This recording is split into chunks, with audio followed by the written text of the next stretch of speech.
சென்னை பெங்களூரு தேசிய நெடுஞ்சாலையில் சென்னையில் இருந்து சுமார் 40 கிலோமீட்டர் தொலைவில் அமைந்துள்ள ஸ்ரீபெரும்புதூர் ஸ்ரீ ஆதிகேசவ பெருமாள் பாஷ்யகார சுவாமி திருக்கோவிலை இன்றைய ஆலய தரிசனம் நிகழ்ச்சியில் வணங்க இருக்கிறோம். 7 கலசங்கள் 5 நிலைகள் கொண்ட ராஜகோபுரம் உடைய இந்த திருத்தலம் புராண பிரசித்தி பெற்ற மிக பழமையான ஒரு அபிமான ஸ்தலமாகும். மேலும் இது ஜெகதாச்சாரியரான ஸ்ரீ ராமானுஜரின் அவதார ஸ்தலமாகும். அனந்தசரஸ் எனும் புராண பெயரை உடைய எம்பெருமானார் ஏரி இங்கு புண்ணிய தீர்த்தமாக உள்ளது.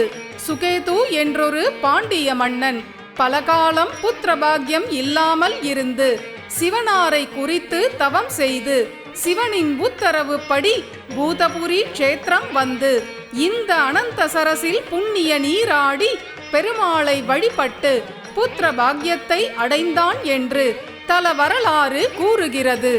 பூதபுரி என்பது இத்தலத்தின் வடமொழி பெயராகும்.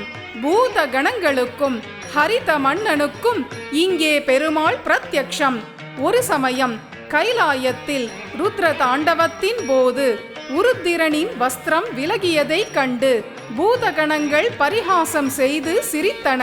அதை கண்டு சினந்த ருத்ரன் தன்னை விட்டு நீங்குமாறு அவைகளை சபித்து விட்டார்.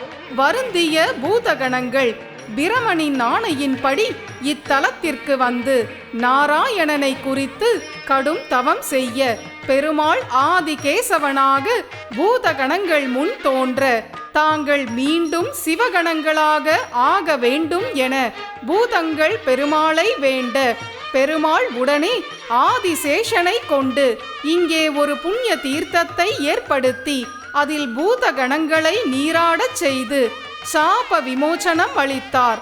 ருத்ரனும் இதனால் மகிழ்ந்து பூதகணங்களை ஏற்றுக்கொண்டார்.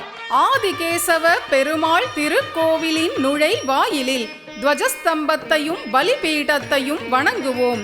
ஹரிதன் என்றொரு அரசன் ஒரு நாள் காட்டிற்கு வேட்டையாடச் சென்றான்.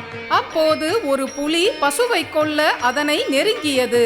ராஜா உடனே பசுவை காக்க வேண்டி புலியின் மேல் அம்பெய்து இறக்கும் தருவாயிலும் புலி கோபத்தோடு பசுவை கொன்றுவிட்டு இறந்து போனது. இதனால் ஹரித மன்னனுக்கு கோஹத்தி பாபம் நேர்ந்துவிட்டது. அதை போக்கிக் கொள்ள அவன் தன் குருவான வசிஷ்டரின் உத்தரவு படி பூதபுரி வந்து பெருமாளை குறித்து தவம் செய்து ஆதிகேசவ பிரானின் தரிசனம் பெற்று சாப விமோசனம் அடைந்தான். ஆதிகேசவன் ஆலயத்தில் முதல் பிராகாரத்தில் ஸ்ரீராமானுஜரின் வாழ்க்கை வரலாற்று சித்திரங்களும், இரண்டாவது திருச்சுற்றில் 108 திவ்ய தேச தெய்வங்களின் ஓவியங்களும் இடம்பெற்று உள்ளன. ஹரித மன்னன் பக்தியோடு இங்கே திருமாலுக்கு பெரியதொரு கோவிலை கட்டி ஆலய திருப்பணிகளை செய்தான். ஆதிகேசவனின் அருளால் நல்ல வம்ச பரம்பரையையும் பெற்றான் என்று தல வரலாறு கூறுகிறது. சுவாமி ராமானுஜர் 1017ஆம் ஆண்டு பிங்கள வருடம் சித்திரை திருவாதிரையில் வியாழக்கிழமையில் பூதேவி கேசவ சோமயாஜியார் தம்பதிக்கு திருக்குமாரராக இந்த பூதபுரி க்ஷேத்திரத்தில்தான் தோன்றினார். ஸ்ரீமதே ராமானுஜாய நமஹ. சைத்ரார்த்ரா சம்பவம் விஷ்ணோர்தர்ஷன ஸ்தாபன உத்சுகம் தௌண்டீரமண்டலே சேஷமூர்த்திம் ராமானுஜம் பஜே. அலங்கார பிரியனான விஷ்ணுவின் ஆதிசேஷ அவதாரமான ஸ்ரீ ராமானுஜர் குள்ள குளிர திருமஞ்சனம் கண்டருள்கிறார். இப்போது நாம் காணும் ஸ்ரீ ராமானுஜரின் திவ்யமங்கள விக்கிரகம் தாமுகந்த திருமேனி என்று போற்றப்படுகிறது. ராமானுஜரின் முக்கிய சிஷ்யரான முதலியாண்டான் என்பவரின் திருக்குமாரரான கந்தாடை ஆண்டான் உடையவரின் ஸ்ரீ விக்கிரகத்தை இங்கே பிரதிஷ்டை செய்தார். பிரதிஷ்டைக்கு முன்பு யோகேஸ்வரரான யதிராஜர் தன் அர்ச்சா திருமேனியை தானே ஆறத் தழுவி மூச்சுக்காற்று ரூபமாக தன் தேஜஸை அதில் சேர்த்தருளினார். அதனால் ஸ்ரீபெரும்புதூர் திருமேனியில் ஸ்ரீராமானுஜர் பரிபூர்ண கலைகளோடு இருந்து கொண்டு இன்றும் உலகங்களை அருளாட்சி செய்து காத்தபடி மங்களஹாரத்தியில் காட்சி அளிக்கிறார். இதுவோ பெரும் பூதூர், இங்கே பிறந்தோ யதிராசரியம் இடரை தீர்த்தார். இதுவோதான் தேங்கு பொருணல் திருநகரி கொப்பான ஓங்கு புகழுடைய ஊர். ஸ்ரீபெரும் பூதூர் ஆதிகேசவ பகவானின் திவ்ய மகிஷியான யதிராஜ நாதவல்லி தாயார் பீதக ஆடை அணிந்து பூவலங்கார மண்டபத்தில் அமர்ந்து மகிழ்ந்து நீராட்டம் காண்கிறாள். திருமகள் கேழ்வன் எவரோ அவரே பரம்பொருள் என்று யதிராஜர் உலகிற்கு காட்டித் தந்தார். திருமகளான இந்த தாயாரோ யதிராஜருக்கு சுவாமி எவரோ அவரே தனக்கு மணவாளன் எனும் பாவனையோடு இங்கே வீற்றிருக்கிறாள். யதிராஜரின் நாதன் ஆதிகேசவன், அந்த ஆதிகேசவனின் வல்லபை இவள். அதனால் தாயார் இங்கே யதிராஜ நாதவல்லி எனும் திருநாமத்துடன் அருள் பாலிக்கிறாள்.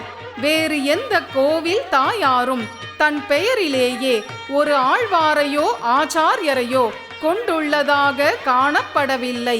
இந்த பெருமை யதிராஜநாதவல்லி அன்னைக்கே உண்டு. ஸ்ரீராமானுஜருக்கு காஞ்சிபுரம் பெருந்தேவி தாயார் வளர்த்த அன்னை, ஸ்ரீரங்கம் ரெங்கநாயகி தாயார் வாழ வைத்த அன்னை, திருமலை அலர்மேல் மங்கை பெண்ணாகவும் ஆண்டாள் தங்கையாகவும் மேல்கோட்டை யதுகிரி நாச்சியார் மருமகளாகவும் ஆகின்றனர். இவ்வளவு பேர்களிலும் இந்த யதிராஜநாதவல்லியே ராமானுஜருக்கு பெற்ற அன்னை ஆகிறாள். பத்மப்ரியே பத்மினி பத்மஹஸ்தே பத்மாலயே பத்மதளாய தாக்ஷி விஸ்வப்ரியே விஷ்ணு மனோனுகூலே த்வத்பாத பத்மம் மயி சந்நிதத்ஸ்வ. விவாகமானால் ஒரு பெண் மனைவி எனும் ஸ்தானத்தை அடைகிறாள். புத்திரபாக்கியம் பெற்ற பின்பே தாயார் எனும் நிலைக்கு உயர்கிறாள்.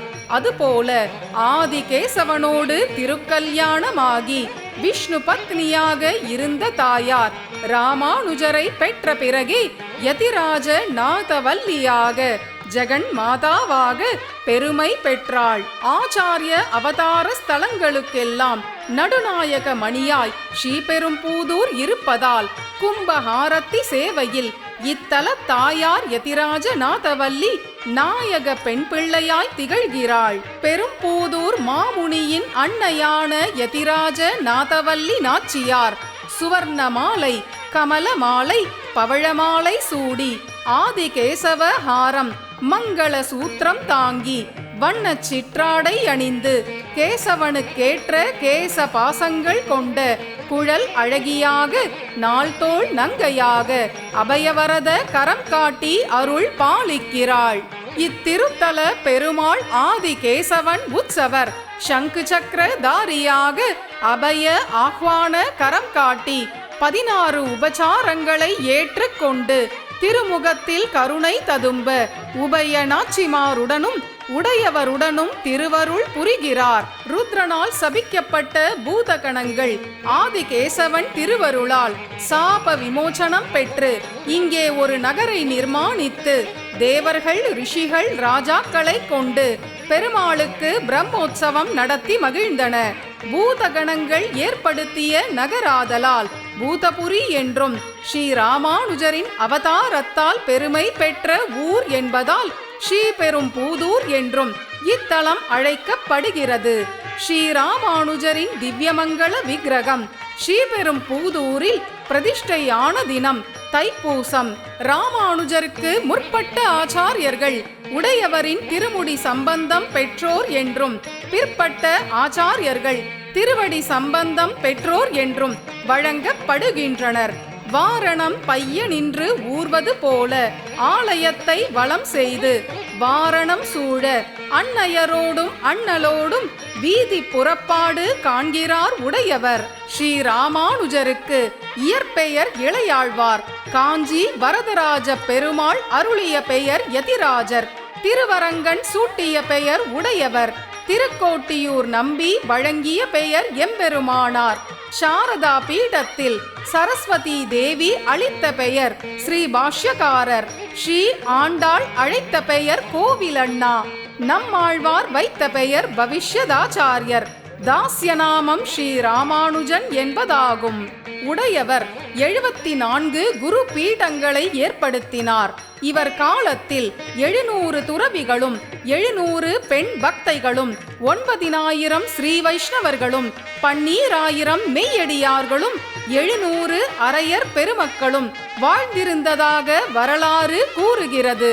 ஸ்ரீ ராமானுஜரின் காலத்திலேயே அவர் சரித்திரத்தை சுருக்கமாக தமிழில் கூறும் இராமானுச நூற்றந்தாதியும் வடமொழியில் கூறும் ஸ்ரீ யதிராஜ வைபவமும் தோன்றின.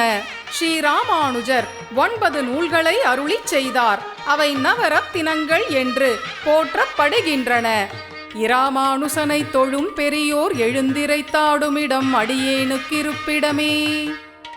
தெய்வ பிறவியான ஸ்ரீ ராமானுஜர் 120 ஆண்டுகள் இப்புவியில் வாழ்ந்திருந்தார். ஸ்ரீ ராமானுஜருக்கு முன்பும் பின்பும் எத்தனை ஆச்சாரிய பெருமக்கள் இருந்தாலும் அவ்வளவு பேர்களிலும் அரவரச பெருஞ்சோதியான ராமானுஜருக்கே ஏற்றம் அதிகம். கிளேசங்களை போக்கும் ஆதிகேசவனையும் குடும்ப ஒற்றுமையை வளர்க்கும் யதிராஜ நாதவல்லி தாயாரையும் மறுமைக்கு வழிகாட்டும் இராமானுசனையும் வணங்கி பெருவாழ்வு பெறுவோம். ஸ்ரீமன் மகாபூதபுரே ஸ்ரீமத்கேசவ யஜ்வனஹ காந்திமத்யாம் பிரசூதாய யதிராஜாய மங்களம் யதிராஜாய மங்களம்.